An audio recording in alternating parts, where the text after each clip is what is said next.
CT scans provide an in-depth look inside, but it's what you cannot see that's causing some concern: the radiation. Channel 8's medical reporter Janet St. James reports on when there might be too much of a good thing.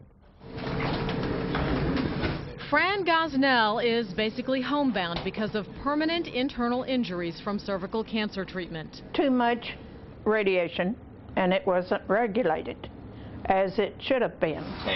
In high therapeutic doses like Fran's, experts know there is increased risk of dangerous side effects.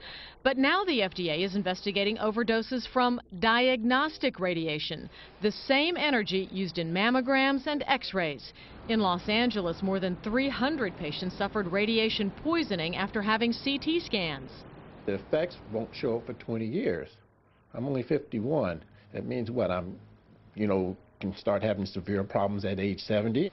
There is very little oversight of radiation dosing. A facility typically monitors its own machines. Experts say a single session in a CT scanner is like having 400 x-rays. One scan isn't a worry. Multiple scans in a short period of time for some people might be. Exposure to radiation can increase your chance of cancer by 1%. So 1 in every 100 people could have an increased chance. In fact, medical radiation may cause 29,000 new cancers a year and 14,500 deaths, according to new research. Young people are at highest risk, partly because they have many years ahead to develop disease. So over time, how do we know when we've had too much? Is there a way to know if there's too much? Not that I know of.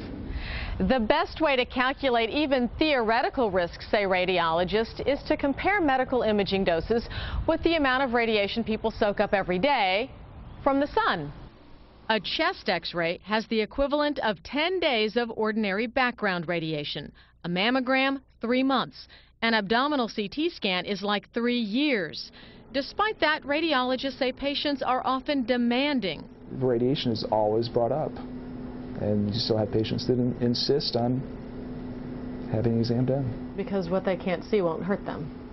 That's probably what they're thinking. The potential for side effects is so real that North Texas medical centers are spending millions on new technologies that reduce exposure. At Texas Health Dallas, there's a flash CT which scans faster and with less radiation. And so we got the films, which are basically... Baylor Medical Center has a radiation safety committee. So we presume that we might be inducing cancers from CT. We're not sure yet. It depends on how it hits the body, but we want to do the right thing to reduce that, so we formed this committee to do so. There is no doubt that radiation for imaging and treatment can be life-saving. But Fran Gosnell wants others to listen to her warning. I want them to be very aware of what they're getting into. And know that what you can't see can hurt you. Janet St. James, Channel 8 News. You know what? If you are concerned, doctors suggest that you keep medical records of your prior scans and ask about imaging alternatives, including the MRI, that do not include radiation.